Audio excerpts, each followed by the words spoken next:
Good evening, my beautiful crime family. And today was a little bit colder and it was kind of cloudy, but it was like 50 degrees. So, hey, yeah, it's April. It's April, and hey, we've got slammed here with like a foot of snow in the middle of April before. So, every day closer to, I don't feel safe until like the third, fourth week into April. Then I feel safe. Anyway, I hope everybody's having a great day. And we got a show tonight that's different and it hasn't been talked about in a long time. And I found out some information. We will have a special guest on this topic, a very special guest at some point, not tonight, but at some point. You will hear him tonight. I was contacted and brought to stop texting me, dude. During my show. Stop texting me. All right. Anyway, we're going to get into this. And it's a case that's been around for quite a while.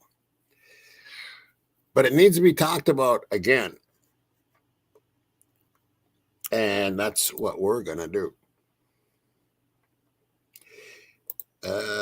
Coming right up, I want you to listen to this first.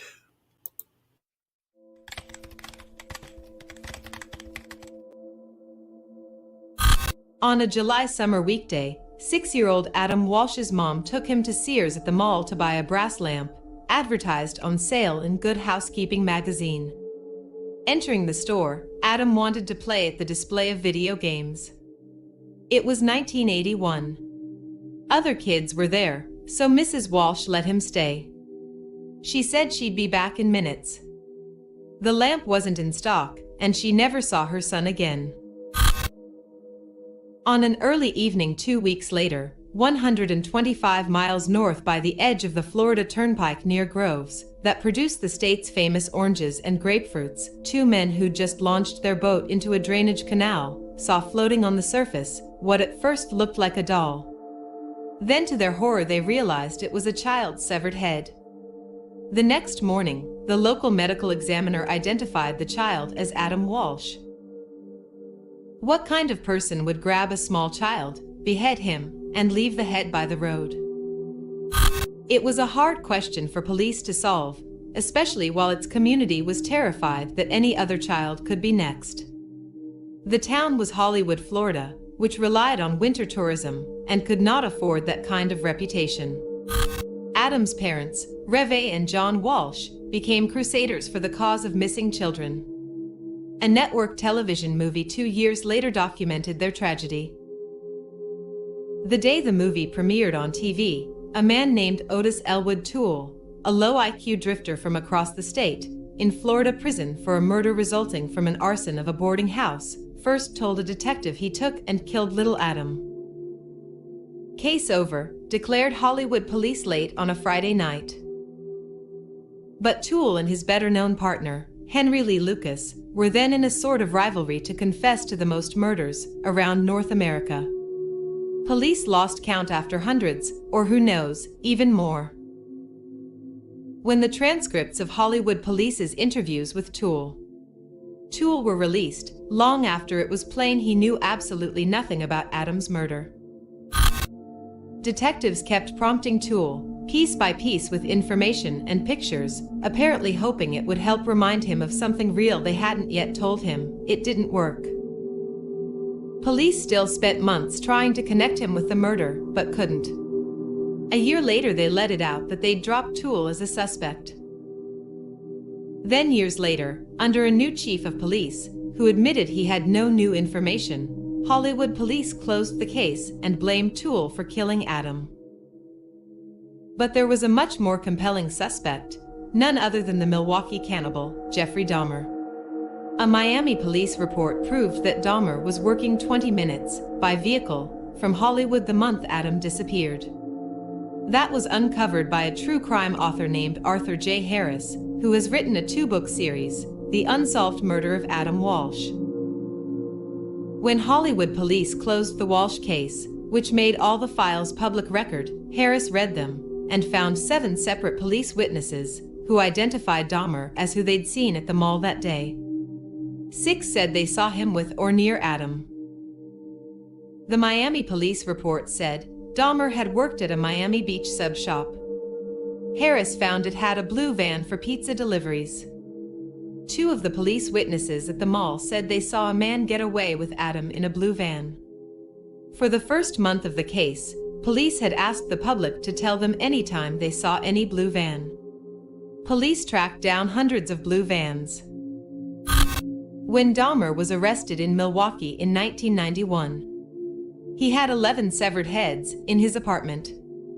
None were as young as Adam's age, but he had an arrest history of masturbating in a public park in front of children as young as 12.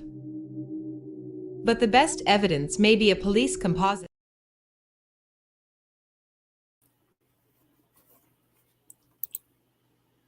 Okay. Yeah, there's definitely a trigger warning on tonight's show because this is kind of that's kind of rugged. That's kind of a rugged thing to talk about. I do want to say hi to my crime family before I go any further. Yep, no doubt about it, Ro. Hi, Ro. Good to see you. Michelle, good to see you. Colder Cover, good to see you. Gail, good to see you. Kat K, my girl, good to see you. Leah, my girl, good to see you. Best of me, my girl, good to see you. Sweet and Salty, good to see you. Rach, my girl, good to see you. And I'm glad you're out good chatting away. Kim, good to see you. Moonflower Laza, my girl, good to see you. Hope Folks, my girl, good to see you. Deborah, good to see you. And Noel, good to see you. Best of me, my girl. Okay, Debbie Noggle, good to see you. I hope I pronounced that right. And oh yeah, you guys have been chatting away pretty good. And that's what I like to see. Big Mikey! All right, my brother. Good to see you, bro. Good to see you. Yeah, I like that. And Leah, good to see you if I haven't said that. Kathy, 0205, good to see you. Jackie, good to see you. True Killer Crime, good to well, you're going to eat. Yep, okay, I'll see you in a bit. Yeah, so, like I said, this is going to be an interesting case. And we're getting it lined up where we're going to talk to a gentleman that was there that day. And he's got a lot to say about what he's seen. And we're going to listen to some of that today. It is a very long interview with him done by a radio station. And it was done, quite a few years ago, whatever. He's got a lot to say. And we're going to have him here on this show to talk about this. We're working on that. It's been said that he will come here. So that's what we're going to do. We're going to talk about it and show you some things tonight. And then have him on and finish up the series with an actual eyewitness account of this. 20 minutes away. 20 minutes away. One of the worst serial killers of all time. A cannibal. Someone who had lots of things in their freezer. The same thing they found of Adam. And he was 20 minutes away during that time, in that period. He was working in that area. I don't know about you, but you know me. I always add. I like adding. 1 + 1 = 2.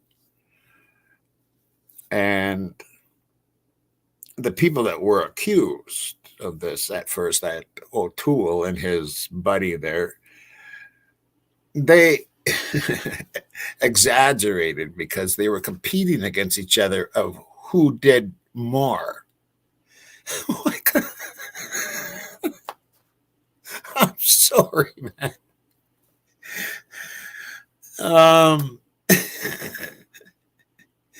Yeah, that's something to brag about, huh? I did more than you. Oh my God. Oh boy. There's some wackos out there. I can tell you that.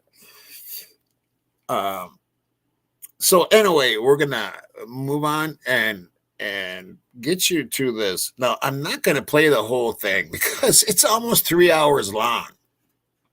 It's like 2 hours and 43 minutes long. But we're gonna listen to maybe an hour of it, and then I'll run another show. We'll finish it up. And there's actually 2 parts to it. So I do want to run these, I think, before I have this gentleman on. So, yeah, that's what we're going to do. And that's where I'm going right now to go to this. Yeah, and write in the comments of what you think about this case. I mean, this case, let me cancel this for a second. This case, I mean, happened in 1981. I remember when it went down. And I remember when a couple of years later, the movie came out and whatever. And we watched it. I remember watching it. I mean, it was very intriguing then, and it's almost more intriguing now, learning some stuff, learning some things.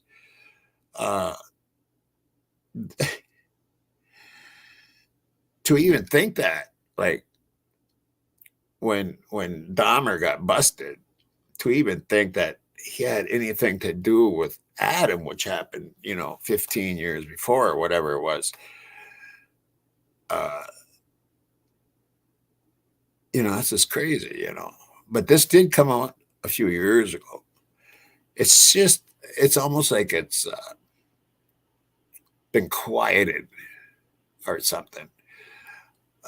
That's what it seems like to me. But yeah. Anyway, let me see what you guys are saying here. Deborah, you graduated that year. Okay. Yeah, I graduated 3 years before that. Yeah. Yeah, Gail. Yeah, I remember it too. Yeah. Yep. So let's get on to see what this guy says. Now remember, 7 other people witnessed Dahmer there at that mall. Now check this out. And this is from a radio station. I'll tell you which one here in a second.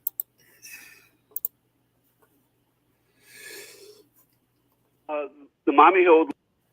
Okay, so this is Dave Schrader interviewing Willis Morgan. And Willis Morgan now is 77 years old, and that's who we're going to get on the show here, if he will. And it sounds like he will. So I'm expecting maybe Thursday, or maybe it might have to be next week, but we are going to line this up and have this gentleman on to talk about this, because this needs to be talked about. It most certainly does. Anyway, here's this radio interview from Dave Schrader with Willis Morgan. Good evening, good morning, wherever you may be. Thank you for tuning in to the best in overnight talk radio. This is Coast to Coast AM. I'm your host this evening, Dave Schrader. And let's begin the show on a high note and wish a very, very happy birthday to the general in charge of Coast to Coast AM, George Norrie's birthday tonight. He's off enjoying a conference, and we just want him to know that we wish him well and send all the love and support from the Coast to Coast audience. Tonight we have an interesting show. a heartbreaking show. If you're a parent, this story resonates with all of us. And even if you're not, you've got nephews, nieces, grandchildren, you can connect with this story. And this is a bizarre story. And it's an old one. You'd think, boy, 1981 this took place. By now, what more could there be to talk about? Well, there's quite a bit left to talk about. Tonight, we're going to discuss the death of Adam Walsh. Adam was an American boy who was abducted from a Sears department store at the Hollywood Mall in Hollywood, Florida on July 27th, 1981. Later, he was found murdered, decapitated. His death earned national publicity. His story was made into a 1983 television film, Adam, seen by over 38 million people in its original airing. His father, of course, John Walsh, became an advocate for victims of violent crimes and the host of the wildly popular and successful TV series, America's Most Wanted. Convicted serial killer Otis Toole confessed to Adam's murder, but was never convicted for this specific crime due to loss of evidence and a recanted statement and confession. Otis Toole died in prison of liver failure on September 15th, 1996. That's important to know. September 15th, 1996. And although no new evidence has ever come forth, on December 16th of 2008, police announced that the Adam Walsh murder case was now closed, as they were satisfied that Otis Toole was, in fact, the murderer. Our guest tonight, Willis Morgan, will join us. His book, Frustrated Witness, takes a different look at this case. His website, Justice for Adam, and justiceforadam.com and frustratedwitness.com. You might want to familiarize yourself with that. And as strange as this story is going to sound to you, when the pieces start to come together, you may be astonished at what this puzzle actually tells us. We're not just joined by one man tonight, but we'll be joined by quite a few people who were eyewitnesses that day, that gave sworn affidavits that knew what they saw, when they saw what they saw, and they know who was there that day.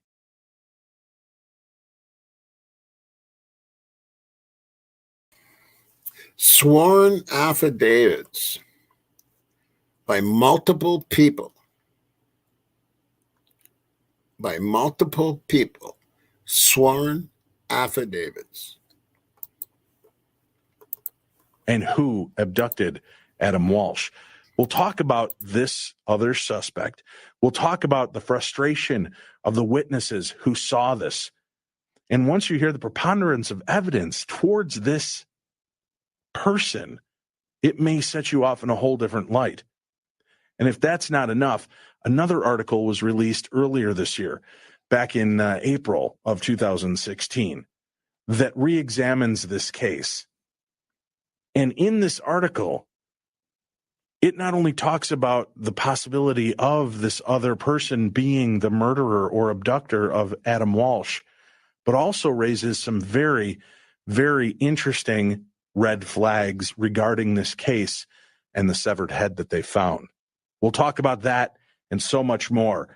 Sit back, relax, turn down the lights, turn up the radio, and stay with us, because this is going to be a bumpy ride. You're tuned in to Coast AM. Good evening. Welcome back to Coast AM. I'll be your host this evening, sitting in. My name is Dave Schrader. Joining me for the remainder of this program is Willis Morgan. He was an eyewitness at the mall the day that 6-year-old Adam Walsh was taken back in 1981. But rather than feel relief when the Hollywood Police Department finally convicted suspect Otis Toole back in 2008, he felt sick. He felt frustrated that eyewitness testimony of another suspect that was seen at the Hollywood Mall the same day was disregarded. Our guest, Willis Morgan, along with several other eyewitnesses, that's important too, several other eyewitnesses were discarded in this story. We have Willis Morgan with us this evening, and some of those other eyewitnesses will be chiming in throughout the show to talk to us about the compelling evidence that may push you to a different outcome than what the police department came up with. Welcome to the show, Willis. Thank you for joining me this evening, sir. Thank you. This is, of course, a heartbreaking story. And, when you hear all the components of it, I remember listening to John Walsh's autobiography about this whole story in his life. And the fact that not only was his son abducted and murdered, his wife and his best friend became suspects in this because it came out at that time that his wife was having an affair with his best friend.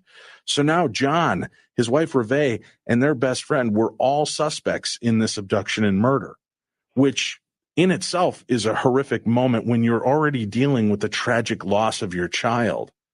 He had to deal with this, and for years they sought justice. They wanted an answer, as any parent would, in finding out who did this horrific crime. Willis, if you will, take us back to that day in July of 1981. Where were you on that day? Well, I got up in the morning. I was off that day from work, so I decided to go to the Hollywood Mall and have lunch. And I stopped in Walden's bookstore, and on my way down to the German deli where I was headed to, I decided to stop into Radio Shack first. And while I was in Radio Shack, I had the most bizarre encounter with this person that came into Radio Shack and tried to start a conversation with me. And in fact, this encounter became so bizarre and so intense that after he finally stomped out of the Radio Shack, I knew somebody was in trouble, big trouble. And this was before Adam Walsh was even abducted. I knew that somebody was going to be in trouble. But this was 1981. Never in my mind in 1981 did I think a 6-year-old boy would be in trouble, never mind beheaded and abducted. I was thinking that this guy was going to go up to somebody else like he did me, try to start a conversation. There would be words exchanged, maybe a shoving match or a fight at the most. And this person would need a witness or maybe even need some help, because this guy was very, very dangerous and very strange. I mean, he was smiling while he was talking to me, but yet he had this dead dull look in his eyes. I mean, like there was nothing there. The whole encounter was strange. On top of that, he was disheveled and reeked of alcohol, beer. And so when he stomped out, I decided that I better keep an eye on this guy to see what he's up to, because, like I said, my thinking is somebody's going to need some help here. So I was watching him, and I watched him walk through the mall and then turn into Sears, and I watched him walk all the way through Sears to the west side and then turn to the right and then into the toy department. Now, I didn't go down into the toy department because I didn't want another confrontation or he would start a conversation with me or whatever. And when you said, real quickly, Willis, when you had this moment with this gentleman, you had this, and I shouldn't use the term gentleman, when you had this encounter with this man, what was the interaction? Was he aggressive, angry towards you, physical? How was his personality? Well, he was trying to be friendly. Like I said, he had a smile on his face. But right. After I didn't respond, I was trying to ignore him, thinking that if you say one word to this guy, then that would encourage conversation and he wouldn't go away. So I said nothing to him. It was a one-sided conversation. And he was just, asking stupid questions, nice day, isn't it? Talking about the weather and just stupid stuff, But I never responded, and that's when he became very strange, because it became more intense. He lost the smile, and I got this persona, that he was getting aggressive, but although he didn't do anything, he was just really, really upset that I didn't respond to him, is the feeling that I got. And I was thinking that, I was going to end up getting in a fight with this guy or having to defend myself, because, it became that intense. And his posturing, the way he became more agitated, just clued you in on the fact that this guy was going to be trouble for somebody that day. Oh, yeah. I was thinking I was in trouble there. Again, he's talking about Jeffrey Dahmer. Looking to see, if I needed a witness, so I was looking for the clerk, and he was way in the back, I almost thought about going back there, talking to the clerk, and then I figured I better not, because I didn't want to bring the clerk into this encounter. Maybe both of us could be in trouble if he had a weapon or something, So I just held my ground there and just stood there, and he finally just turned around and left. So, that's when I followed him. And you follow this man. Right. Go ahead. Tell me where he goes and what happens from there. Exactly. Now, they say there are no coincidences in murder. This guy walked into that toy department at the exact same day, same exact time, and same location where Adam went missing. Now, keep in mind, I turned around and left, because my thinking was, when he didn't come back out of the toy department, that, this guy must be playing the video games himself. I'm thinking he's over there playing the video games, because he's like 20 years old, and I was 34 at the time. I had no interest in the video games, but I'm thinking maybe he did, because he's not coming back out. And then I'm thinking, when he does come back out, he's going to come back to my direction, because that's the direction he went there from. But like I said, he didn't come back out, so I just turned around and left and went home. And even after I left, I remember when I left that mall from the entrance where my car was parked, I turned around and looked back. I didn't want to go into the parking lot in case this guy was following me out in the parking lot. I didn't want to end up in a knife fight in the parking lot. And so I actually looked back. That's how intense that encounter was. And then I went home. And when I got home, that same exact evening, I was in the kitchen making a sandwich. I'll never forget that night. And I had the local news station on.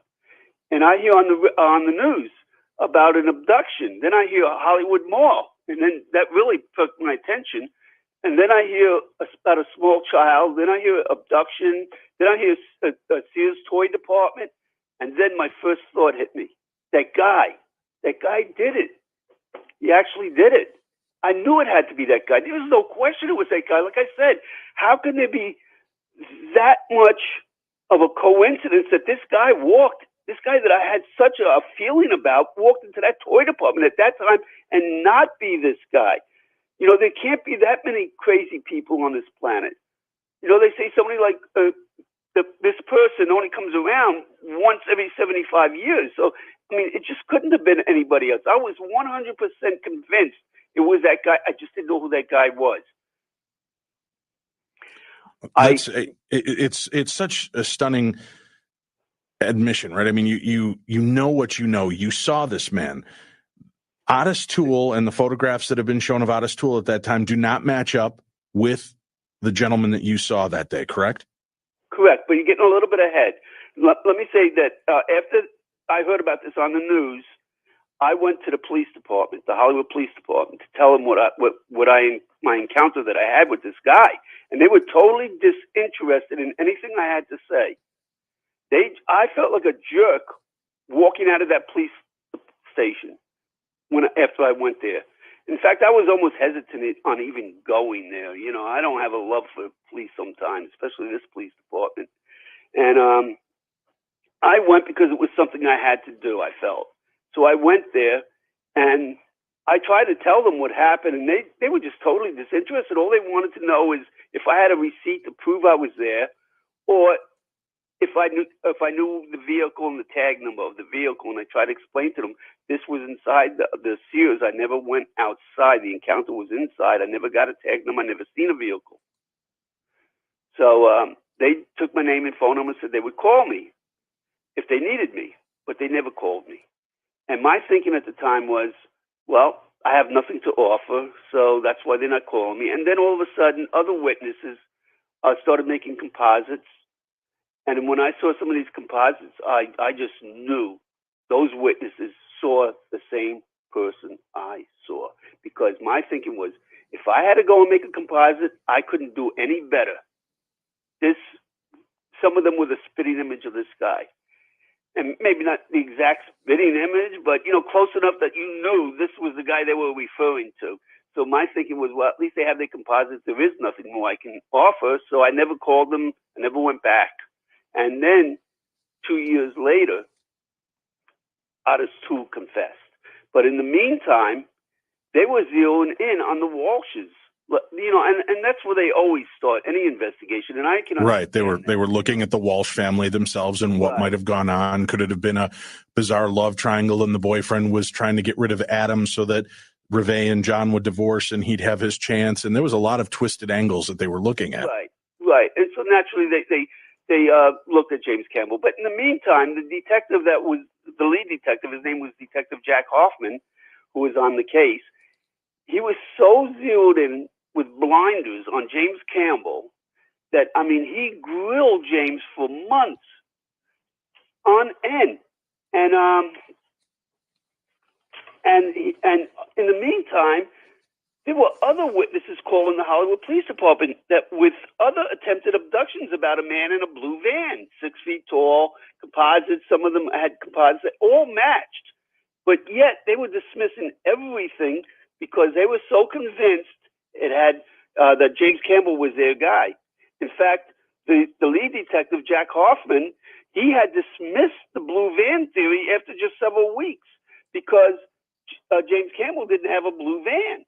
But he didn't tell anybody about dismissing it because he thought it would keep them off his back and keep them busy while he was going to, solve the case, and convict James Campbell.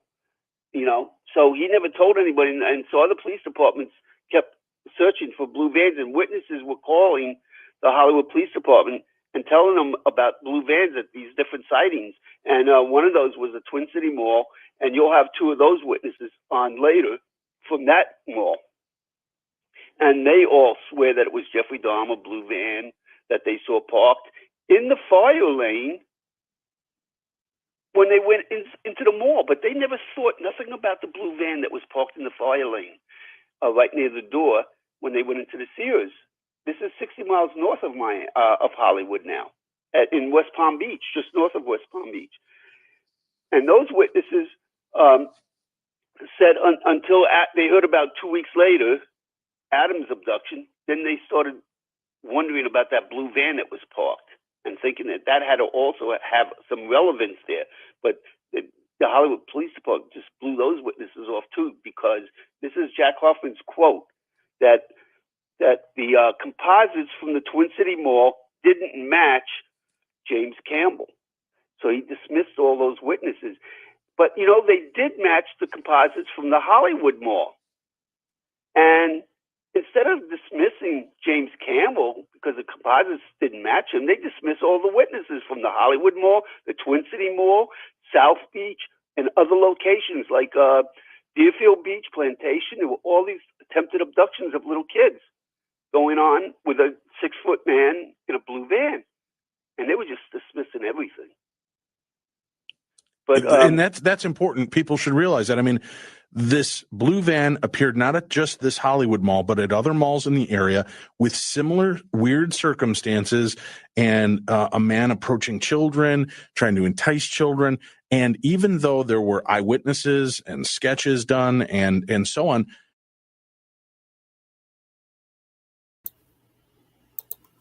Now, doesn't that sound to you like this is where he got his start? I mean, this is years before they found him, and he's in his 20s. I think this is where he got his start, people. I now that I've researched this quite a bit since I got this tip here, I do believe that it was Dahmer. This is my opinion now. I do believe it was Dahmer with everything I've looked at, because it just makes more sense. You get the same kind of thing. His MO. It's his MO. And it wasn't O'Toole's MO at all. Not at all. And nor was it the other guy. When something like this happens, this is not an ordinary thing to happen. It's, the big M word, that happens all over, everywhere in the world. But to this extent with a 6-year-old child and what that was done to that 6-year-old child, That is something very unique as a crime. That takes somebody who's really sick in the head. And I mean that with all my heart and soul. It's somebody who is very sick in the head. And those other people might have been sick in the head, but not to this extent. They actually, they knew what they were doing. They were just crazy. They were just crazy. But I think there's a difference between craziness and sick in the head. Sick in the head is sick in the head. That there's a difference. And what was done to Adam doesn't fit any of those. It fits one man. And he's in that area. He was in that area. He had a blue van for work. In this case, it's 1 + 1 + 1 = 3.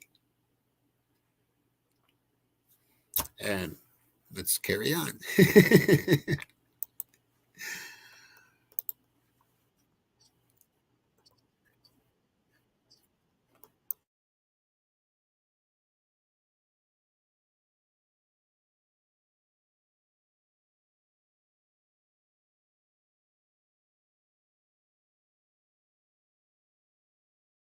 I worked for a newspaper, the Miami Herald, and so I got one of the first editions of a story that came out. It was a very short story about something that happened up in Milwaukee, in an apartment up there, and it was about this guy that had multiple murders that he committed in his apartment and mutilations as well.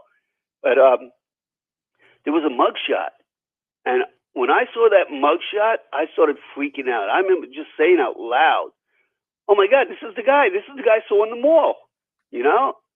And I mean, that whole night I kept drinking one cup of coffee after another, staring at that mugshot. And I called the Miami Herald library up, and I says, because remember, this is 10 years later after Adam's abduction, almost to the week. And I asked the library, "Do you remember the composite from the Adam Walsh case?" I said, "Can you send me one?" And they sent me a composite to my in-house mailbox. So I took that composite along with the mugshot that was in the paper. I took the whole paper, the article there, and I went to the Hollywood Police Department. I told them, I said, "Look, this is the guy here that I saw in the mall." And the lead detective who was still on the case, Jack Hoffman, his face went blank. His jaw literally dropped open. And I was thinking, okay, he knows something, but he's not telling me. We'll take a break now. We'll come back and hear from another eyewitness, Mia Taylor, who was on site that day and also had an encounter. Stay tuned. That's coming your way right here on Coast to Coast AM. Tonight, frustrated witnesses, as we talk about the abduction and murder of Adam Walsh. We've been talking with Willis Morgan, who is the author of Frustrated Witness, his website, justiceforadam.com and frustratedwitness.com. You can find much more information, photographs, as he just mentioned, the side-by-side comparisons of Jeffrey Dahmer at the time and the sketches that were made of the man. That's all on file on the website. You can find all of that there. Go check it out and investigate this for yourself. Aside from Willis Morgan, there were other eyewitnesses that were on site and willing to share their story. Joining us right now, Mia Taylor was one of the many witnesses that were at the Hollywood Mall on the day Adam Walsh was abducted. And I believe authorities have never even contacted Mia. She was at the mall with her mother and brother the day Adam was abducted, as well as the day before. She saw Adam walk out with Jeffrey Dahmer. She recognized Dahmer because the day before he had an interaction with her brother. Let's welcome to the show, Mia. Mia, thank you for joining us this evening. Hi, Dave. How are you? I'm doing well. Thank you for sharing the story. I know it's a bizarre thing to have to kind of re-examine this scar from your past, but talk to me a little bit about your experience there. Now, authorities have never spoken to you officially about this case? No, they have not. All right. How did you get involved in this story then? How did that come to light that you were even a part of this? Just a couple of years ago, I was contacted by Willis, and I guess he searched me out and finally found me, got my phone number from my daughter, and called me and asked me if I was the same Mia who had a brother named Joel. And I'm like, yeah, I had a brother named Joel.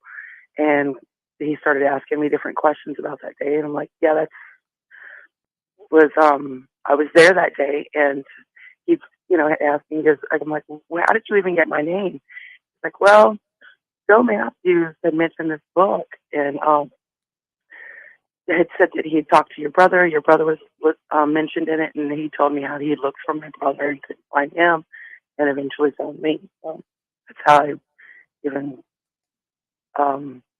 met Willis, and the first time I'd ever even been asked anything about it, what I'd seen in 1981. All right. Well, talk to me about what you did see back in 1981, and talk to me about the day before Adam was abducted. What happened to you?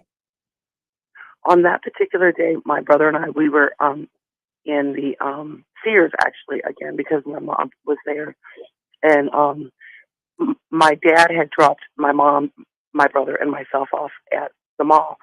And my brother and I were walking through the store, and this guy had stepped out from between aisles and started asking my brother about this game. It was like a hole in the ball game type thing. And I guess one of like maze things. And he had stepped out from an aisle in front of us, and there's, we're both standing there, and he, starts getting inappropriately close. My brother kind of fixated on my brother, asking him questions. And this is one of those little like handheld mazes that you teeter back and forth to make the little ball roll through it and try to get from point A to point Z, right? Yes. Okay, we're not talking about the video game systems or anything, but he's physically trying to interact with your brother and show him this. Correct. Okay. And I felt real uncomfortable because his breath smelled like alcohol, and it was just he had a weird look on his face, and he was really fixated on my brother. So I'm like, I grabbed my brother and I said, he don't know nothing about that, and we went off because my mom was standing right there, and I'm like, there's Mom, let's go.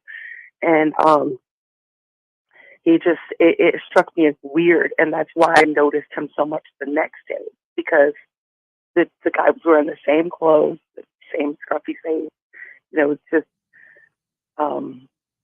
it just struck me as weird the way this adult would be asking a kid, "Hey, show me about this," and so that was the day before. That was a Sunday when that occurred. So the next day, we'd seen the same guy up at the mall. And when you saw him the second day at the mall, what occurred at that point?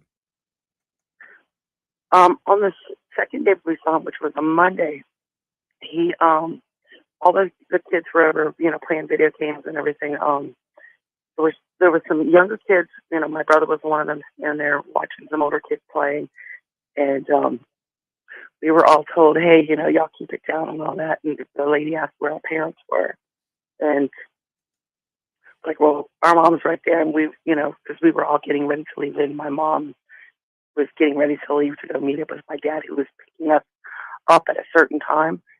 And so during that time, we were, walking out of the store and standing there, and my brother was pitching fit because he wanted to keep playing with his little friend that, he'd been talking to. And my mom was like, no, his dad is here now. And that's when we saw the guy with this little boy, who I think was Adam, telling him, no, he'd have the kid by the fingertips talking to him. And that's, my mom goes, no, his dad is here, or something to that effect. And we went ahead and left. But it was the same guy who I'd seen the day before. And I know the day before he didn't have a child was in. So it was like, that was weird. Right. I was a kid myself, so it nothing really struck me until years later when Willis, had called me, and I'm like, well, yeah, that's, it is weird now as an adult, but But you're confident that the man you saw, according to the photograph of Jeffrey Dahmer at the time, matches the exact person that you encountered at the mall both days. Oh, absolutely. As a matter of fact, I was emailed photographs, and there was various photographs. There was probably 10 total, and the picture that I recognized as a person that I saw, I didn't realize when I chose that picture that it was a picture of Jeffrey Dahmer when he was way younger than what the general public saw when he was arrested and on the news and all that. Right.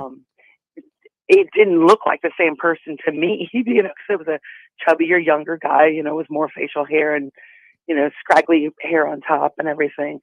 So I didn't put two and two together. He was like, well, do you know who that is? I'm like, no, I don't know who it is, but I know that's the man I saw.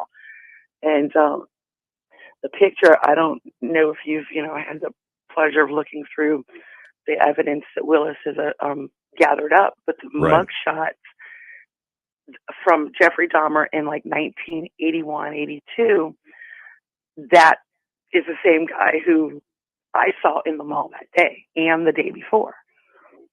All right, we need to take a quick break. We'll come back. We'll continue with Willis Morgan and Mia Taylor here on Coast to Coast AM.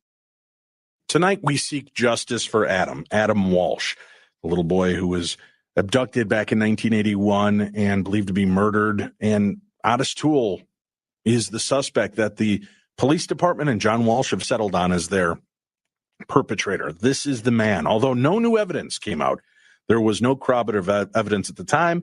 There was just a recanted confession. There was nothing else tying this man to that crime. But here we have, in the first 44 minutes of the show, two people that were on site at the Hollywood Mall on the day Adam disappeared, and they both saw the man that they know to be Jeffrey Dahmer. Welcome back to the show, Willis Morgan and Mia. Thank you for hanging in with us for a little bit more. Willis, is there a point you wanted Mia to bring up as well? I want to make sure before we let her go that we've covered our bases with Mia. Right. Well, I'm hoping Mia would hang in there for the open line last hour. But also, a couple things that weren't mentioned that Mia might want to say is that when on Sunday, July 26th, the day before Adam was abducted, when Dahmer tried to abduct her brother, on the way out of the garden center exit, Mia saw the same disheveled man standing next to a blue van. So she's also a blue van witness. Now, also, I want to say the photo that Mia is referring to, what you recognize, is the closest resemblance of the man that abducted Adam, because Jeffrey Dahmer was fired from his job in mid-September. In late September, he went back to Ohio. On October 7th, 1981, he was arrested at the Ramada Inn for drunken disorderly conduct, and he had a mugshot taken. And that mugshot can be seen at frustratedwitness.com on the Dahmer link. I have photos, mugshots, and composites of Jeffrey Dahmer. You can see all the similarities there. But that October 7th, 1981 is the photo that looks most like the man that I saw, Mia saw, and other witnesses at the Hollywood Mall, because he still has his Florida tan and he still has the long hair. Unlike the later photos, 10 years later, when he was captured, he has a shorter hair and lost the Florida tan. So that photo. The other thing I want to mention is, had Joel been abducted, had he succeeded with Joel on Sunday, Adam Walsh would never have been abducted. We would never be talking about Adam. It would be Joel, because he would have never been able to go back to that mall the very next day. Because just like when Adam was abducted, that place was swarming with detectives and helicopters flying overhead. So it would have never happened. Adam would never be abducted had he succeeded. Maybe Mia would like to elaborate on some of that. Yeah, I agree with Willis. Had I not stopped him from talking to my brother, because like I was saying, he was really fixated on my brother. And had I not, pulled a voice that he knows nothing about that, and my mom had been coming at that same time, he probably would have taken my brother, and we would have never even heard of Adam being abducted, because he would have been busy murdering my brother. Let's, Mia, if we can come back to you later on in the show, we'd appreciate that. Maybe.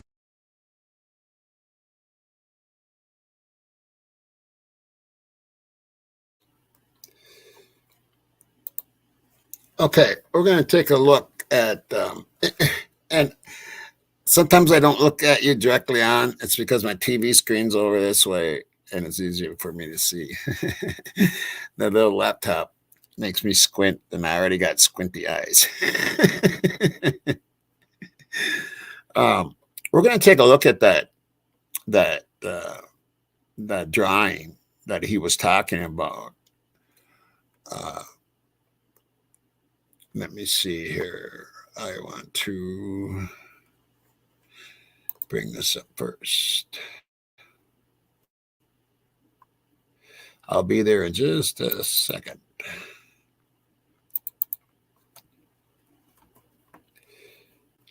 Okay, so then go here.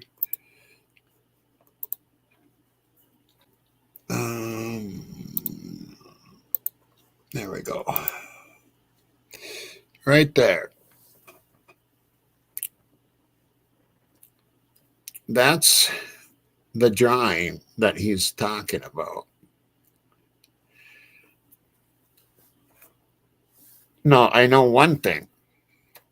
It looks nothing, and I mean nothing like O'Toole. Not even close. There is a lot of similarities. And, you know, he's 100% sure now that after they caught him that, hey, that's the dude. That's the dude. That's the dude. That's the dude I seen. You know what I mean?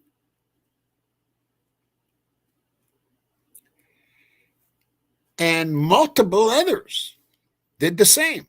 That's the dude. That's the dude. And then to come to find out, he was working 20 minutes away. Yeah, a guy from Wisconsin? Come on. 1 + 1 + 1 = 3. And now it's 1 + 1 + 1 + 1. Or 2 + 2 = 4. And 3 strikes, you're out.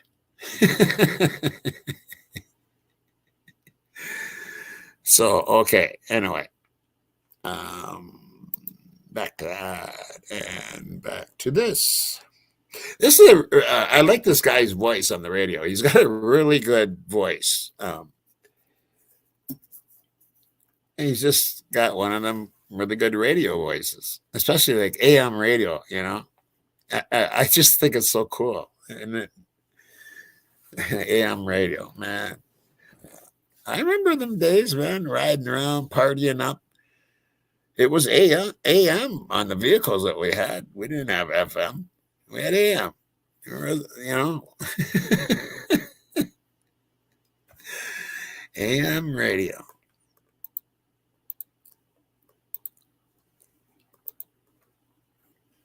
Okay. If you'd like to come back for the question and answer, if you're able to hang in with us at that time, I'll go back with you, Willis, here as we discuss this. First off, for the naysayers who say, Willis, this man had an MO. This man was only interested in 18 to 23-year-old men. And usually they were black or Hispanic or Asian men. And this was a gay fetish. He had no interest in women. He had no interest in children. How do you address that aspect of what people believe to be real?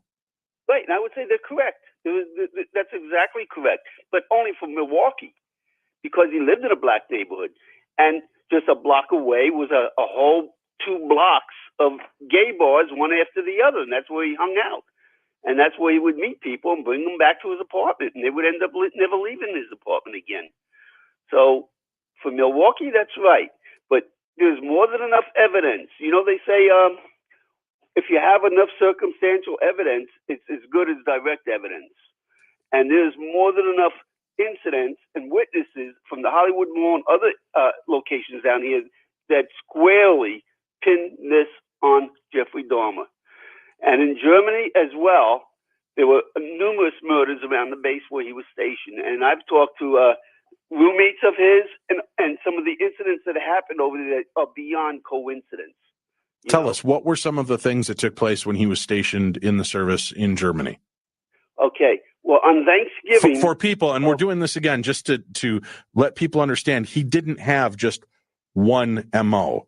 He was chameleon-like. He adapted to his surroundings and victimized people on their availability. And what happened in Germany?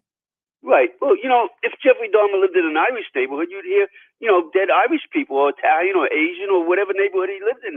He was going to kill no matter what neighborhood he lived in. In Milwaukee, it just happened to be black and gay bars down the street, so that was his MO. It fit where he lived. In Germany, obviously, his MO is going to be a little different. Right. And there were a lot of German women that were not only murdered, but mutilated over there. And for example, on Thanksgiving of 1979, Carlos Cruz, who was a sergeant, invited some of the soldiers to his house for Thanksgiving. And Jeffrey Dahmer was one of them. Preston Davis was another one. And while they were having dinner, it started snowing like a blizzard outside. So he suggested to all the soldiers to stay overnight and go back to the base in the morning. And everyone agreed except Jeffrey Dahmer, because he didn't like the sleeping arrangement. So he walked out in the freezing cold night around 10 p.m. And he was gone for about 4 hours.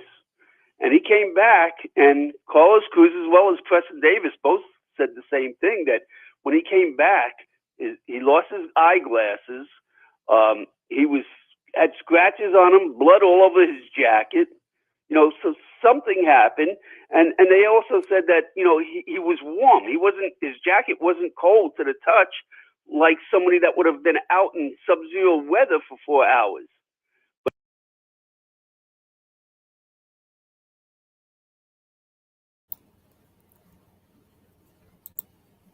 Okay, that was a good question back there. Where was it?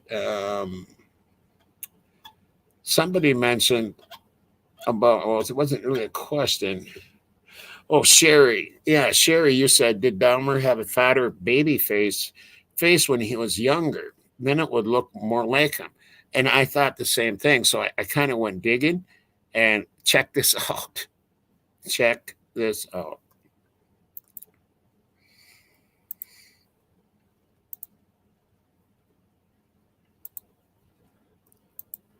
Here's him when he was younger.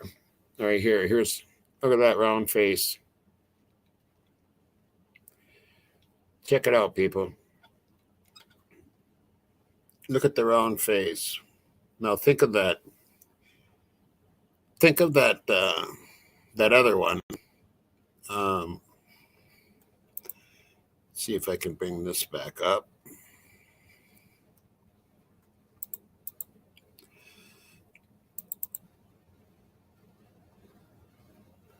And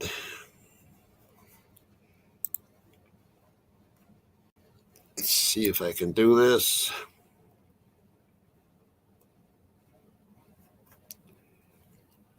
Okay, I'm going to stop sharing that one. Take a look at that picture, folks, and then let me bring up this other one.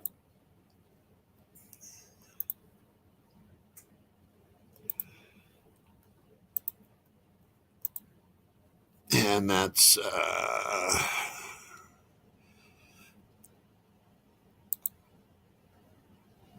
no, not that one.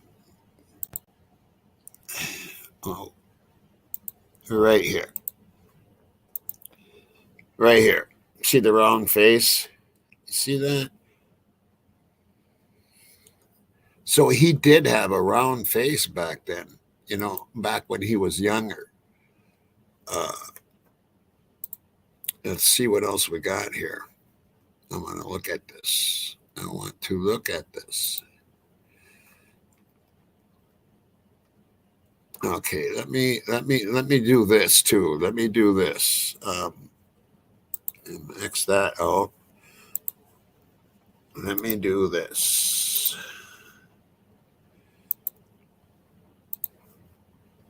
Okay, check this out, guys. This is young pictures of Dahmer. Okay, here's the one I grabbed there, I think. I know, right here is the one I grabbed. Let's look at some more. Look at this. Now, that looks like in his 20s. And look at that round face. You see that? See that?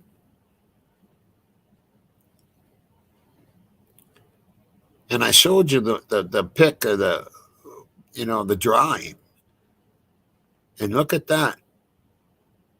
That's totally different than what his older pictures look like.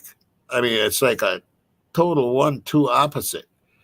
Like even in here, he's got a thinner face. But there was times where he had that rounder face. Interesting. Thank you for bringing that up, Sherry. Because that gave me that hint to look it up. Okay, so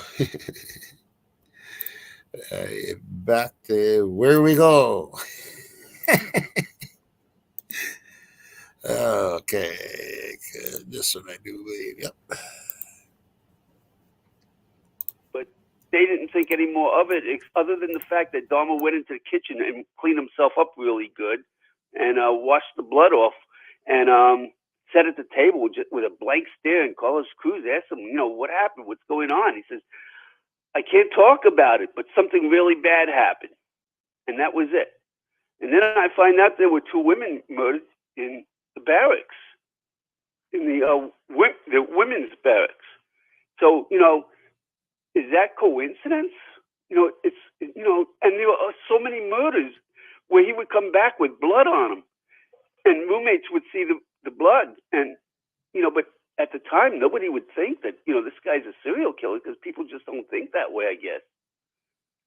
Right. And for people, too, that, again, are under the assumption that Dahmer only had one type of a victim that he went after. I know that there's that in 79. Remember, right. Milwaukee didn't happen until decades later. Right. He was arrested for fondling a young boy, was given a sentence of 5 years probation at one point in his life. He was also arrested for indecent exposure back in August of 1982 at a Wisconsin state fair, when he was observed exposing himself to a crowd of 25 women and children. Right. And that incident, he was convicted and fined for that, too. Not only convicted and fined, but he served 2 years in prison for that. And but he was on a work release program where they would let him out at night to go to work in a chocolate factory where he worked. And he would have to come back and return to the prison for 2 years. And then what was it, too? And that was 82. In 86, he was arrested for inappropriately touching himself in front of 2 12-year-old boys. Yes. And, right, and that took place. Well. Right. And then in 1989, convicted of second-degree sexual assault for enticing a child for immoral purposes. So this guy he had victimized children throughout his criminal career, and women as well in these cases. So it wasn't just a cut and dry case of this is his type of person. It's a Hispanic or Asian or Black youth that's 18 to 23 years old. That was just that aspect of it, as you said, when he reached that point in his life in the Milwaukee area. We're down to about a minute left together in this segment. And when we come back, we've got more to share with you. We've got some audio to play. We'll continue talking about this case. And again, I encourage everyone to visit the website, justiceforadam.com. and frustratedwitness.com. We'll have links up to that at the Coast to Coast AM website, so you can go familiarize yourselves with that. We also have an article that we're posting that we'll talk about a little bit later on in the show that looks and explores an even weirder angle of this case, as if the fact that Jeffrey Dahmer was so blatantly disregarded in this. When we do come back after the top of the hour, though, Willis, I would like to talk about these coincidences, as some people would say.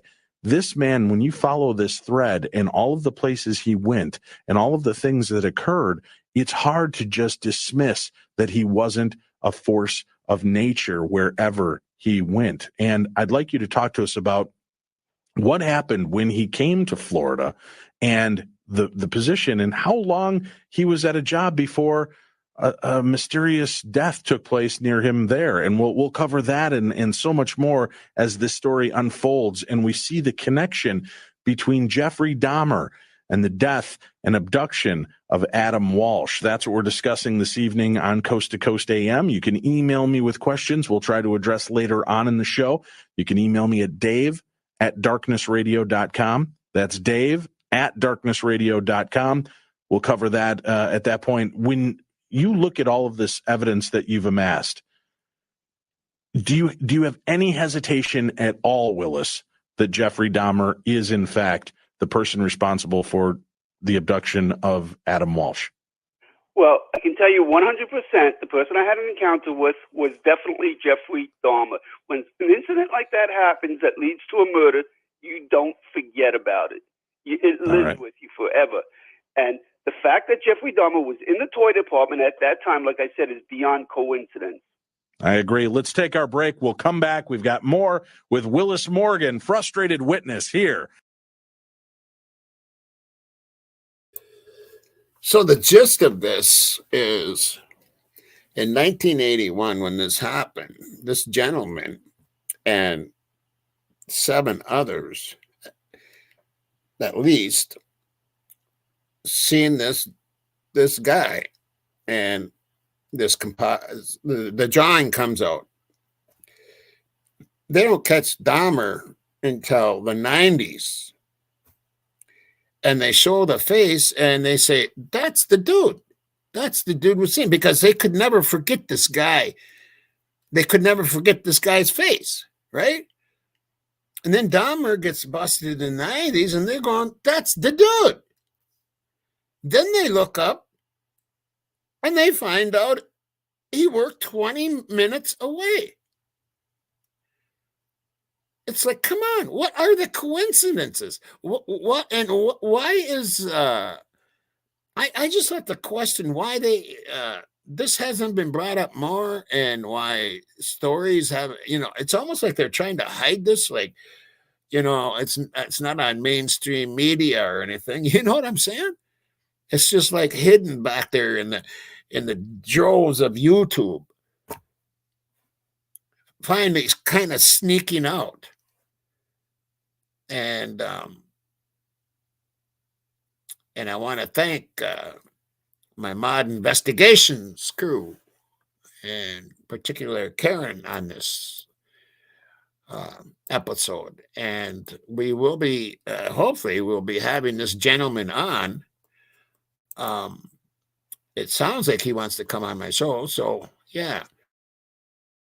Willis Morgan. So, I'm hoping it comes to be. Yeah. Anyway, we're going to keep going for a little while here anyway on this, and we're going to try to chew up. As you see, it's 2 hours and 37 minutes long. So I don't know if we're going to go that long into it. Maybe we'll go halfway and then talk about it some more a little bit, and we'll finish up maybe tomorrow night. Okay. On Coast to Coast AM. Welcome back to the show. This is Coast to Coast AM. I'm Dave Schrader. One of the most notorious murders in American history is that of Adam Walsh. In the summer of 1981, Walsh was kidnapped from a Sears store in Hollywood, Florida, and presumably murdered. 2 weeks after his disappearance, Adam's head was found in a Vero Beach canal. The official cause of death, asphyxiation, and Adam's head was the only part of his body ever recovered. In 1983, the story of Adam Walsh was featured on a television film watched by 38 million people. His father, John Walsh, became an advocate for victims of violent crimes and hosted the TV show America's Most Wanted.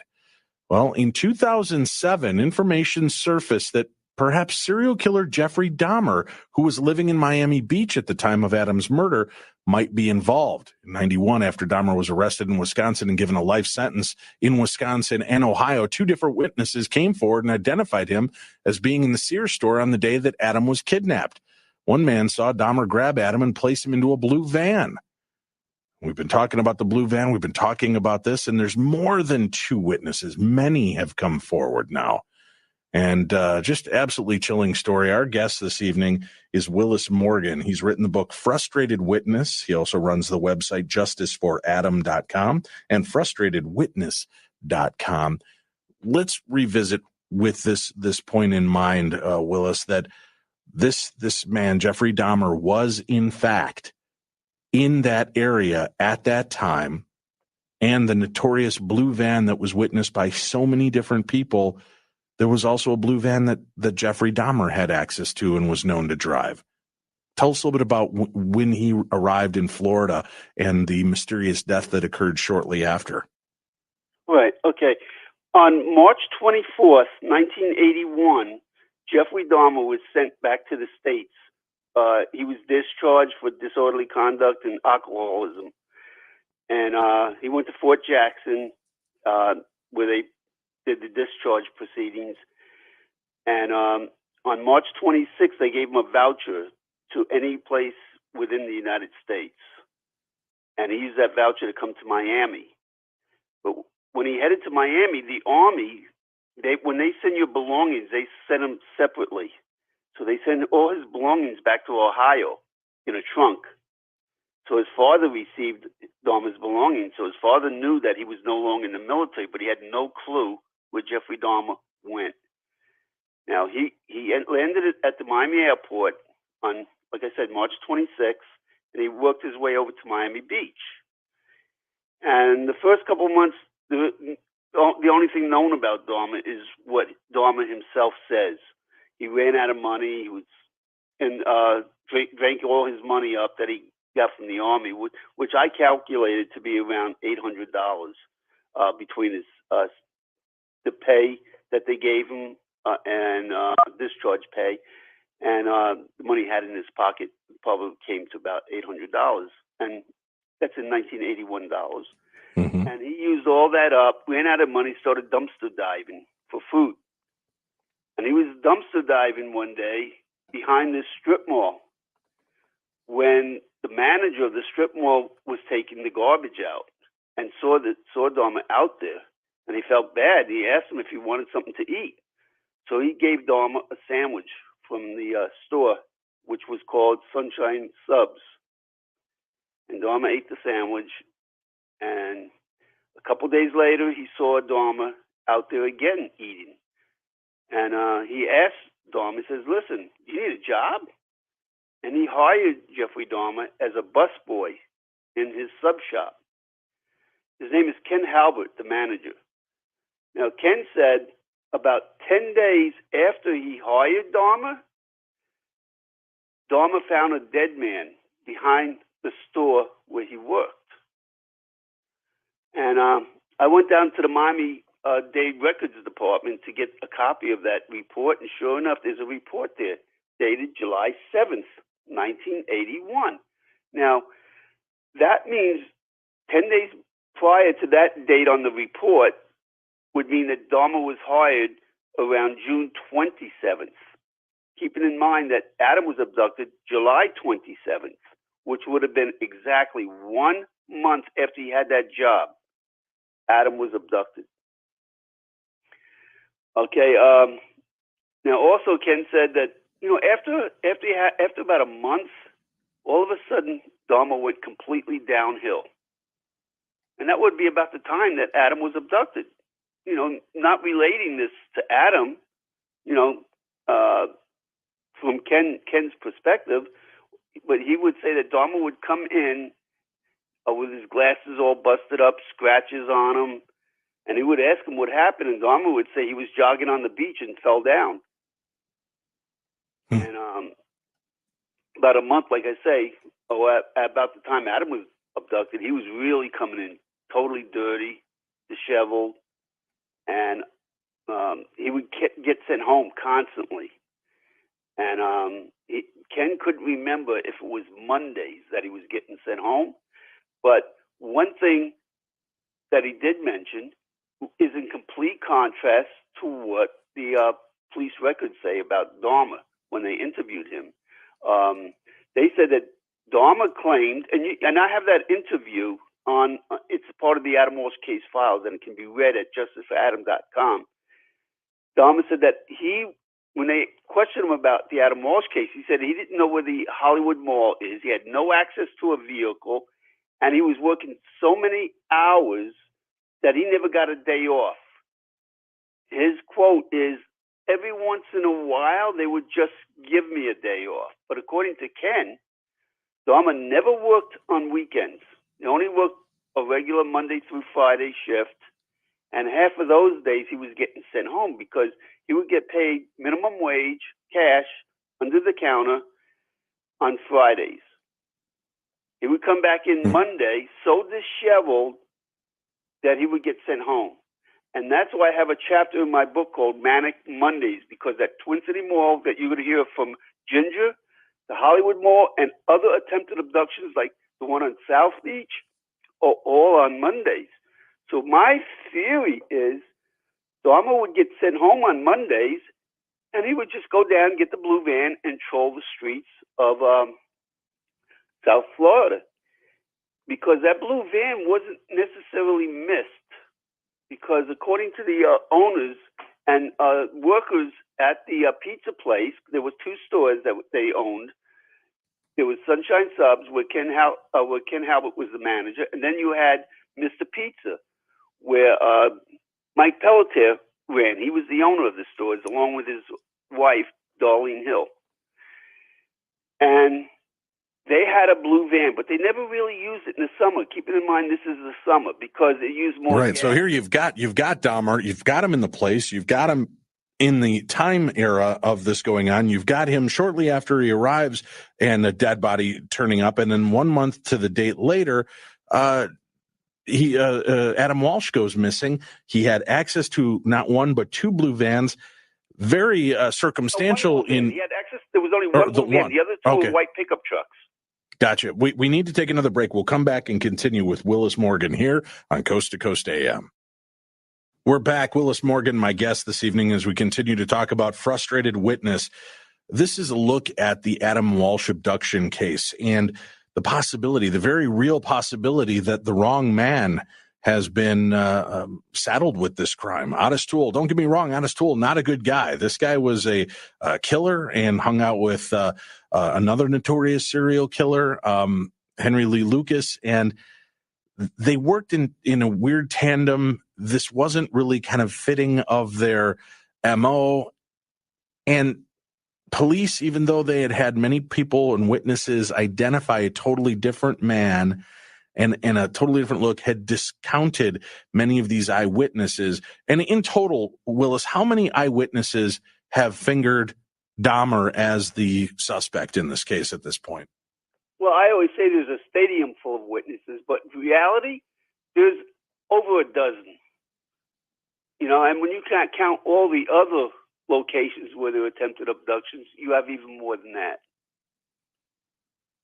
But so there's all of these people that are positive that it is Dahmer. And again, this wasn't something that was led to them. A lot of them chose pictures out of a selection of who it was that they saw, and many of them did the same thing as Mia. They picked the picture of Dahmer, which was unrecognizable from the Dahmer that most people knew when he was finally arrested. Correct, because he was 10 years old and he had his hair cut short and he lost his tan, you know, and a number of reasons that he looked a little different. Although he didn't look different to me. I recognized him in any photo. I mean, I was face to face with him. So, but yeah, the one like we said, the one Mia recognized as well as other witnesses was the one that was the closest, the mugshot that was the closest after Adam's abduction occurred, and that was October 7th, which was just over 2 months. So if this guy was in that area, you know, many of the listeners are pounding me with emails and Facebook comments and Twitter and wanting to know that obviously John Walsh is not a stupid man. And he has spent his life since the loss of his son trying to find justice for his family and for others. Why is he not focused on this, or at least examining this as a possibility for an answer on his case? Well, he did at one time. After Dahmer was captured, Dahmer's own father called him and told him he thinks his son murdered Adam. And he admonished the Hollywood Police Department for not calling two very credible witnesses, me being one of them and Bill Bowen being another, and who came forward. And he told them that you need to call these people and interview them, but they didn't. They just did a fake investigation. They called Bill up and they offered to fly him down here, to interview him, but they never returned his calls after he tried to call back, and the same thing with me. They interviewed me even a year before they closed the case. When Chief Wagner took over the Hollywood Police Department, I wrote him a letter congratulating him on his position and requesting an interview. And he kept ignoring me. So finally I kept going to other departments like the City Hall, Hollywood City Hall Complaints Department, filing complaints against them. And I wrote to the governor, Charlie Crist. I went to the Florida Department of Law Enforcement, and all these other departments were writing back to the Hollywood Police Department saying, hey, what's going on? So finally they called me up at home and said, okay, we're going to give you that interview now. So they called me in, and Chief Wagner was there, and two of his goons, Detective Lyle Bean was one of them, and Detective Mark Sparkman, or Steve Sparkman, I think his name is, was there too. And this interview was nothing more than trying to get rid of me as a witness. They did not want witnesses.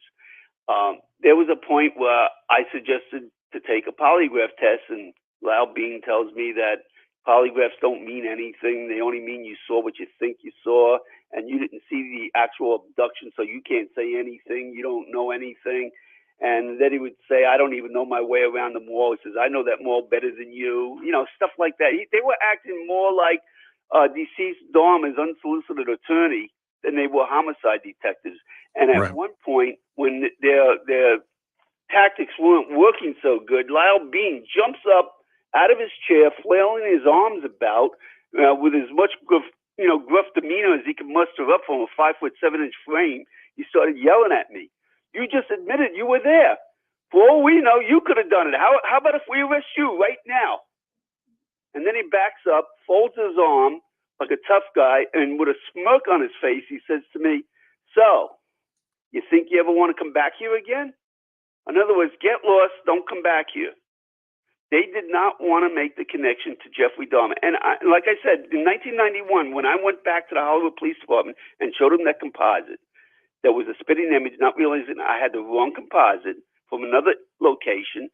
That's when they put their dots together, and Jack Hoffman realized. And that Cat K is a good question, my girl.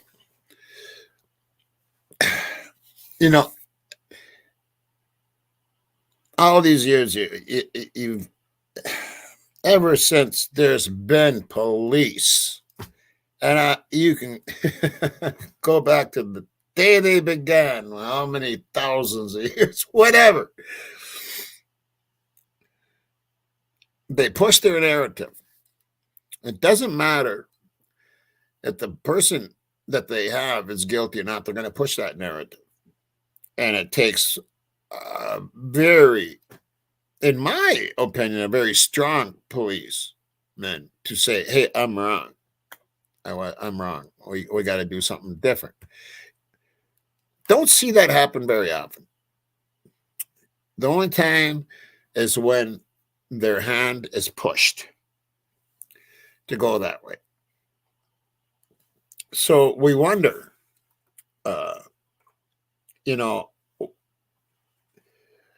why the police wouldn't listen to anybody else. It's because they already had their narrative set. And they, you can't rattle that narrative. And we can see that coming in contrast with the Idaho 4. It's the same thing. And it's almost like, there should be, maybe they should do something like this. There's this whole pre-trial thing without with people assigned to look to see if these cases are even worth looking at, or if there's other avenues that have been mentioned. And they kind of investigate the investigators, and then if it matches up, then you go to court. Then it goes to court. I mean, something has to be done, because this is getting ridiculous, and it's been ridiculous for many years. Their narratives are not always right. And I have to say this, though. I mean, the police are doing their job, and they catch a lot of criminals, and they make it so, you know, they go to prison, and they're doing their jobs. But sometimes they get one-sided, you know what I'm saying? And I think it comes with the job and the territory sometimes. I'm sure they get burnt out. And, you know, it's a complicated issue. It isn't. It is. It's a totally complicated issue. It's complex, and but there's has to be ways that some of these cases don't even make it to the court. And for instance, the Brian Kohlberger case, in my opinion, that should not be where it is today. There's enough evidence to prove, there's more evidence to prove his innocence than there is that he is guilty. And why is it even in court? And talking about that court case, the hearing the other day just kind of blew me away. You have Santa Claus getting up there complaining about these questions that were put out to the jurors, right? You have, I hate to get into this case when we're doing this case, but this is how the Kohlberger case infects and affects my mind, okay? But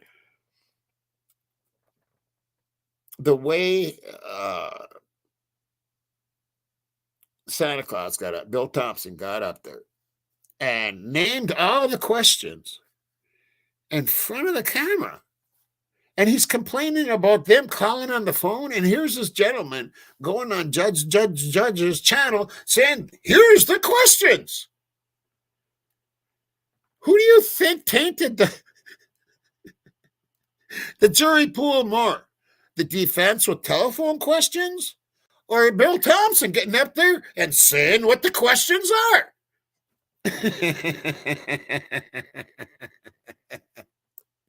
It's a joke. It's a charade, man. Anyway, I do believe that, that the police, they sometimes get one-sided, and they have a narrative they're pushing, and that's what they push, and it's showing it in this case also. All these incidents he dismissed were really related and connected, and I believe that's when the Hollywood Police Department pulled the greatest magic trick of all. Evidence from the evidence room disappeared. They say it disappeared. They admit it got lost. That's their quote. It got lost. And lost to me is just another word for expunged, because they admit the artist who evidence was expunged. But also, the Adam Walsh case files were up to 10,000 pages. But when they released the case files in 2008, how did they go down to just over 7,000 pages? And I have no idea what could have been removed.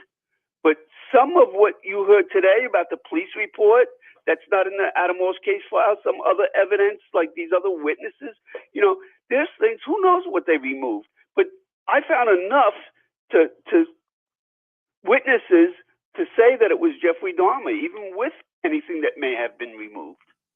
Well, and what's also intriguing is, how do you lose evidence from one of the most well-known and under the microscope criminal cases in history. I mean, this is definitely a story that captured the world's attention when it occurred.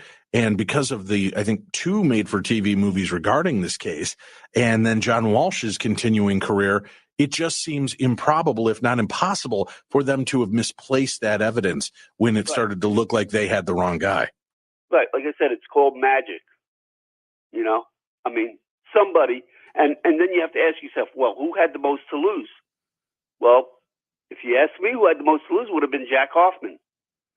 Now, also, you were talking about something else, and we ended up getting back to this, about John Walsh and why he's been bamboozled to believing that it was Otis Toole. Mm-hmm.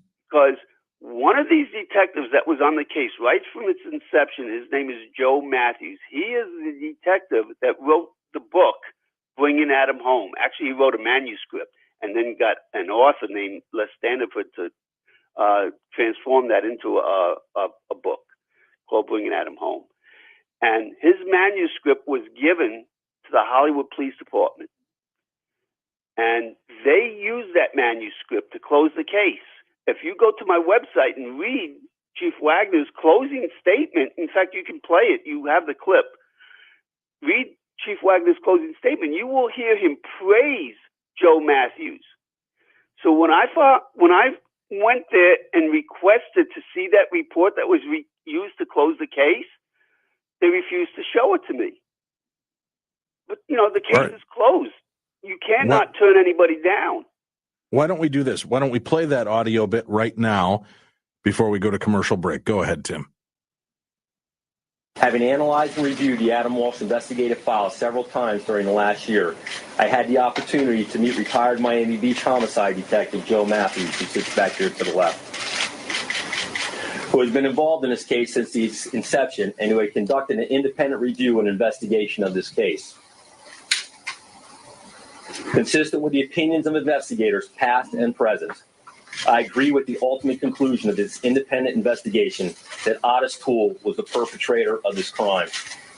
With the acknowledgement that our investigation placed Otis Toole in Hollywood, Florida, at or near the time of Adam's abduction, along with the multiple confessions countered by several subsequent recantations, our agency has devoted an inordinate amount of time seeking leads to other potential perpetrators rather than emphasizing Otis Toole as our primary suspect. One common denominator remains following an additional 12 years of investigating leads and interviewing potential witnesses after the court-ordered disclosure of the investigative files, that the pedophile and convicted murderer, Otis Toole, has continued to be our only real suspect. As we know, Otis Toole is deceased, and formal legal action is not possible, nor is it something that the Walsh family is seeking. However, in the interest of justice, the Hollywood Police Department is announcing today that it is our determination and conclusion that Otis Toole was the abductor and murderer of Adam Walsh. It sounds like a pretty cut and dry case when they lay it out that way, Morgan, when they're Willis, when they're coming out and they're kind of laying this information out. Right. Well, go to your break, and when you come back, I'm going to explain a lot of inconsistencies in that video and misrepresentations of facts.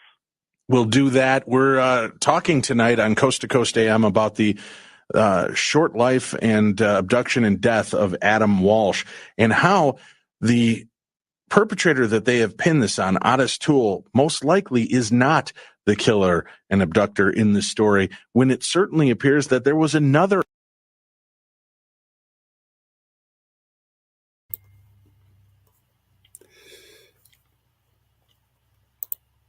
Okay, I got to address this, okay? Somebody came in the chat room and said the host doesn't have any receipts. He just says what you want to hear. And they're on another channel a lot. Why is it that other people's why do other channels worry about what the hell I'm saying? And the receipts, I told you where this came from. I'm telling you the whole story, and I'm adding my own opinions to it, just like every other channel. I guess I'm getting tired of these people from other channels that come in here I mean, if you're just going to come in here to try to make me look bad, it ain't happening. It ain't happening. I have a nice family here, and we respect each other, and you're not going to come in here and disrespect me or my family. You will be ejected. So you get that through between your ears. Anyway, sorry, I had to, it just kind of gets under the skin a little bit, just like a little mosquito bite.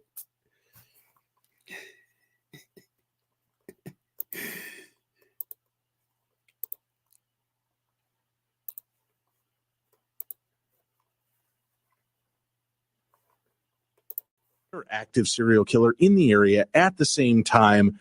Jeffrey Dahmer should be the one that maybe the spotlight should be much hotter on. We'll talk about that with our guest, Willis Morgan, when we return to Coast AM.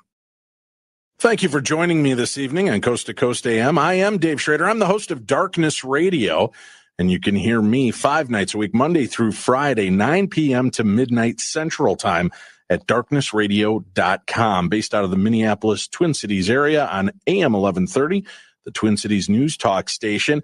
You can listen to our live stream, and as soon as our show wraps up, you can stay tuned because George Norrie and Coast to Coast continues your journey. Darkness Radio, Monday through Friday, 9 to midnight, the best in paranormal talk radio, then George Norrie, and the best in overnight talk radio. It's a great combination. Check it out for yourself. Speaking of Coast to Coast, if you love Coast and you like when I visit for the show, become a Coast Insider. It's the best way to keep up with all of the past episodes that have aired, hear all of the great guests, all of the wonderful topics we cover, get access to news and more. You could do that by going to coasttocoastam.com and click on the Insider tag. You'll find more information about it there. It's only 15 cents a day for a full year subscription, and it'll give you all of that wild access. Plus, you can find out information more about George Norrie's TV show. If you love what you hear on Coast to Coast AM, you'll love what you see on beyondbelief.com. So go check out beyondbelief.com. We're back. My guest this evening is Willis Morgan, and Frustrated Witness is the name of the book. Real quickly, we played some audio just before the break, Willis, and you wanted to kind of break that down for us and tell us a little bit about some of the inconsistencies regarding what we heard in that audio. Please do. Right. Well, we're running out of time on this segment, so I'll just mention a couple of them. Now, one is that in that interview, if you want to go listen back to it on my website, frustratedwitness.com, you can listen to it again, and you'll hear the chief praise Matthews and for figuring this out with his manuscript, as well as all detectives, past and present, believed it was out of stool. Well, that's a total misleading statement, because I've contacted some of these other detectives. None of them believe it was out of stool. Out of stool has been eliminated completely after about 4 months. They all eliminated them. I have all their quotes here, but I guess you're just going to have to get the book to get all the quotes and all, because we don't have time to get into that too deep. But also, when I filed a lawsuit to see that report that they wouldn't use, all of a sudden it became a regurgitation of everything they knew already, and they didn't use it, so they never saved it. But according to Florida Sunshine Law, it's irrelevant of what their opinion is. If you accept a document, it has to, by law, become part of the case files. In court, these detectives all lie under oath and say they never used it because they did their own investigation. But there are no investigation reports. I went there and asked them for the investigation report. Then I asked them for the closing report. I filled out forms for these reports, and they tell me there are none. So how do you close a case without an investigation, without a closing report, without anything? All we know is the case is closed, other than Matthew's report. Right, that's alarming. And we'll talk a little bit later on in the show about even the evidence that they do have. The severed head of Adam Walsh, that has some interesting and very important information with that. We'll talk about that and so much more as the show progresses. Let's take another quick break. When we come back, we'll hear from a few more eyewitnesses at the scene at the time. Ginger and Terry Keaton, our guests, up next on Coast to Coast AM. Welcome back to Coast AM. I'm getting a lot of emails, and if you have questions, feel free to shoot them over to me at dave@darknessradio.com. We'll open up phone lines in the last hour of the show if you have direct questions for Willis Morgan. Again, people are hitting me up with this doesn't fit his MO. We covered that in the first hour of the show, and you can find that at coasttocoastam.com. Become an insider, and you'll get access to all of the shows for the past 5 years, including tonight's show, so you never have to miss a minute of the best in overnight talk radio. Joining us now on the air, we have Ginger and Terry Keaton, and perhaps, Willis, you can give us a little introduction to Ginger and Terry and their angle towards this story as well. Right, and I'll try and keep it short. Basically, in 1991, when I got that composite from the library at the Miami Herald and went back to the Hollywood Police Department, I showed them the composite along with the mugshot, not realizing in 1991 that I had the wrong composite. It wasn't from the Hollywood Mall. In 2008, when they closed the case, I got a copy of the case files and started looking through them. I saw that composite in there, and I was just blown away. It wasn't from the Hollywood Mall. It was from another mall 60 miles north. So I knew that I had to contact these witnesses, and I contacted a whole bunch of witnesses from that mall, and two of them, like you said, Ginger Keaton and her son Terry Keaton, are here today. And I knew right away, because I always knew whoever made that composite saw the same person I saw. And that's what they're going to talk about. Ginger, welcome to the show. Thank you for joining us.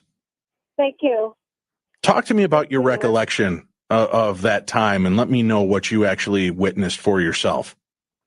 Okay, well, we had gone to the mall. It was my birthday, and my mom had given me money to go shopping, and they had I was getting married, and they had a really nice dress shop in the mall.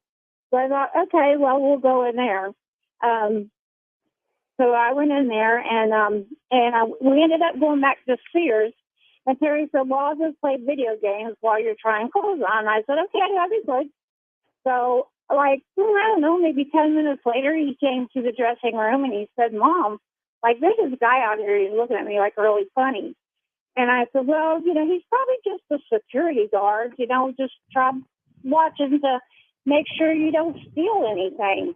And so, he said, oh, yeah, that's probably what it is. And he just went on back over to play the games and stuff. Well, a few minutes later, they're calling me over the intercom for me to come and get my son, Terry, from the shoe department. When I got there, the lady, Mrs. Alvarez, and her son, Matt, was explaining to me that Terry was running and had run up to them and grabbed them and was saying, this guy is trying to get me, this guy is trying to get me, help me, help me. So, I was picked him up from the shoe department, and on my way out, we saw him, and I said, well, let's go check just to see, I'll say something to security because, I didn't know what was going on. So as we were going, we walked out the door of Sears into the mall, and they have this a little inner information center where all the stores and everything is located. And the fellow, Jeffrey Dahmer, I swear to God, was up against the door. And my son said to me, Mom, that's the guy. Well, you know how they have these little doors that you can go out quickly to decide. You don't have to go to the front part of the mall or whatever to go out. I said, well, I'll just go check at this information desk to see if we can find out if it was security or what it was. So when I looked over and he told me that was him, the man scared me so bad. And it's I just grabbed Terry and I got him out of there. And I didn't even thank the people that helped him. And, and I just am so happy that wherever the instincts came from, that something was wrong, that God was looking after my child that day. And Terry, you're with us as well, correct?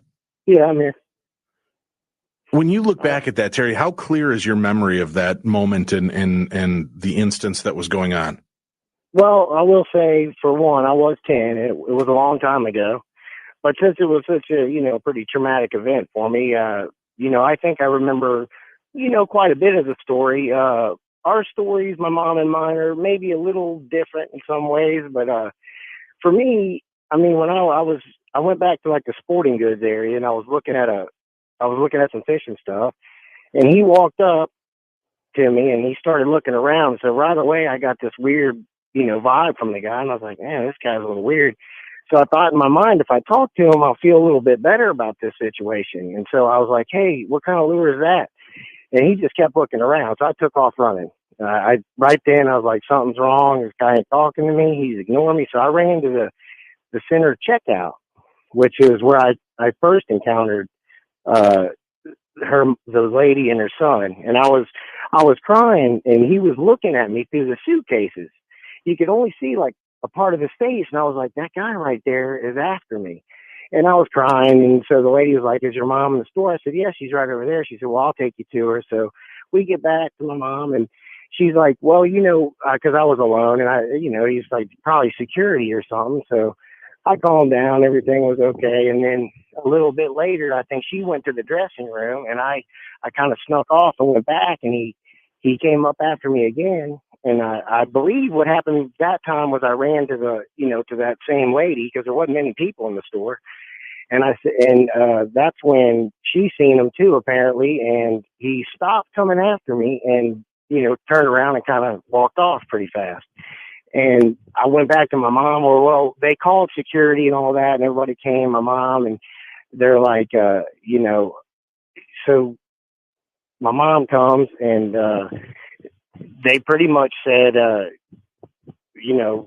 there's not much we could do.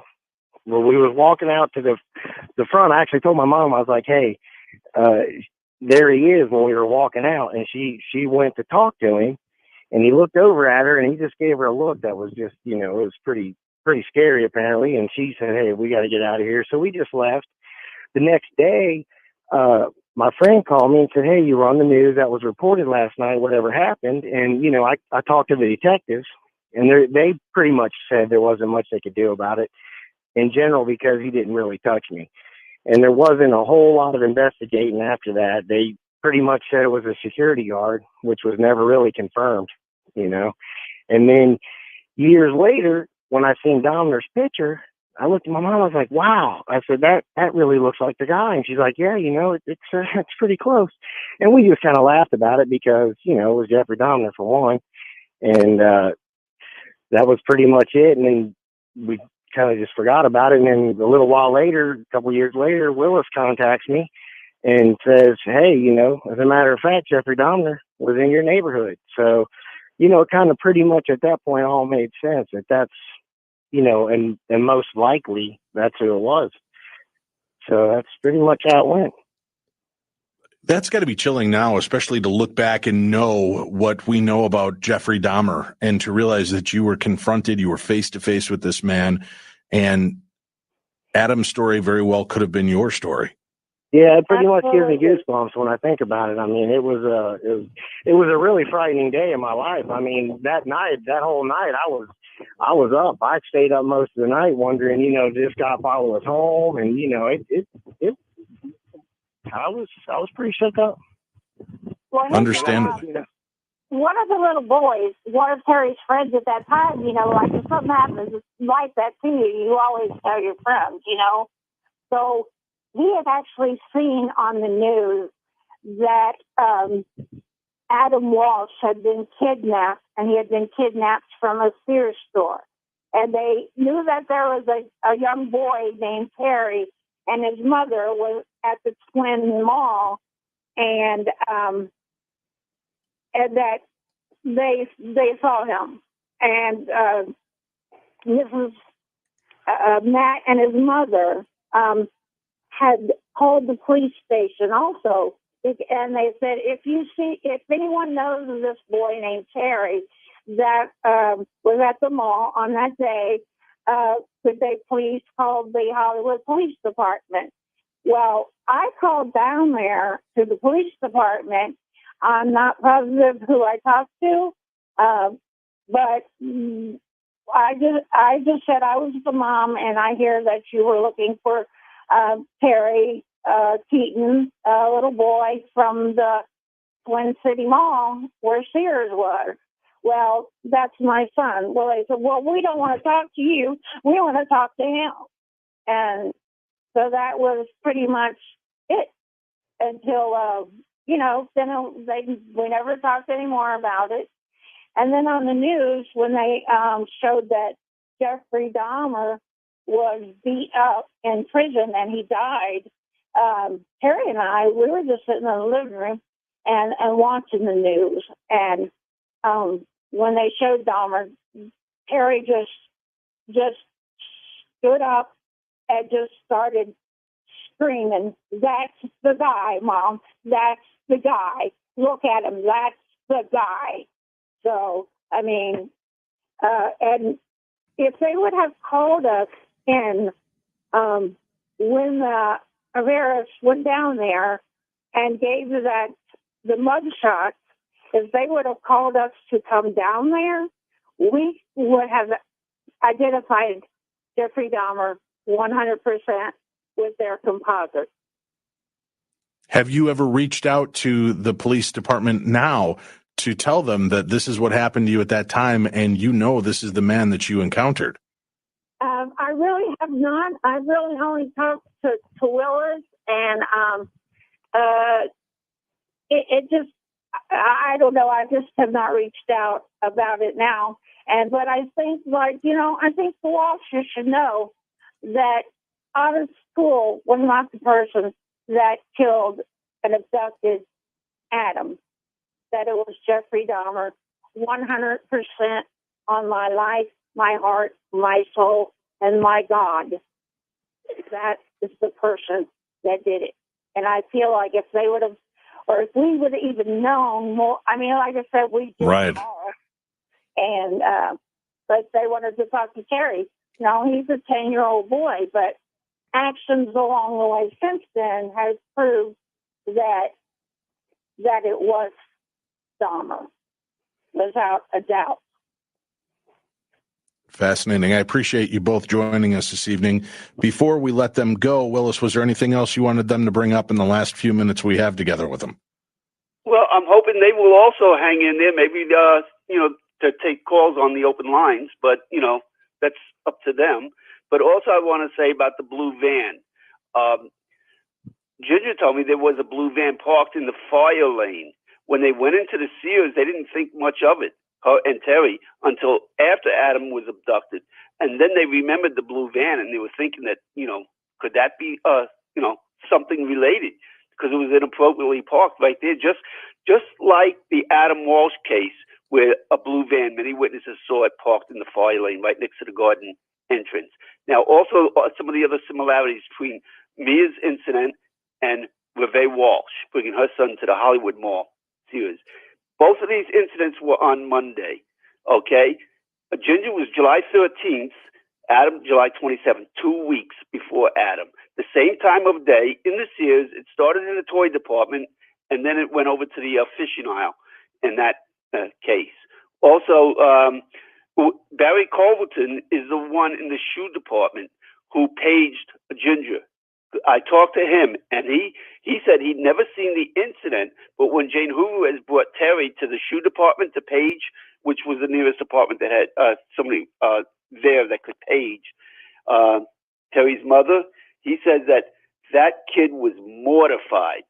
And Matt Hooverez, who was Jane's son, that was with her, Jane Hooverez went there to buy clothes, back to school clothes for her son Matt, and Matt said that him and his mom never did believe that security guard story because that kid was mortified, referring to Terry. So, they come up with the story about the security guard, and because the reason they came up with that was Jack Hoffman was one of the detectives that went up to Palm Beach to investigate this, and his quote in the Sun Tattler is that the composites didn't match James Campbell, so they completely dismissed these witnesses. And like I said, it wasn't just Ginger and Terry; it was the Hooverezes, it was Barry, it was all the witnesses that were completely dismissed, including the security guard that they said it was a security guard. And like I said, there was a blue van also. So there's a lot of connections. And also, I want to mention quick on July 13th, if you believe, Ginger, that this incident is related to the Hollywood Mall incidents and the similarities, Otis Toole wasn't even in the state of Florida. So that alone should have eliminated Otis Toole as well. He was in a hospital in Newport News, Virginia. He didn't arrive back in the state of Florida until July 25 in the afternoon. Adam was abducted on the 27th again. Okay. Now, he wasn't even close to Hollywood or West Palm Beach. He was in Jacksonville, which is like over 300 miles further north. He never even came down to South Florida. When he returned back to Jacksonville, he had no money and he was starving, according to him. Okay. And there's records to prove that time that he came back to Jacksonville, because he got a free ticket from the Salvation Army. But in order to get that one-way ticket back to Florida, he had to prove that he was going to have a job when he got back there. So he called his previous job doing roofing work at Southcote Roofing.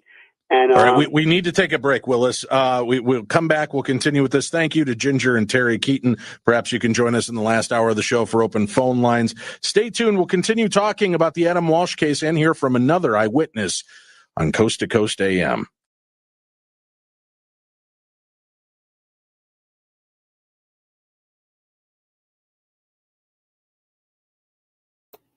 Okay, that was about an hour and 20 minutes. So about half of that interview, and he's got more coming, more people that seen Dahmer that day.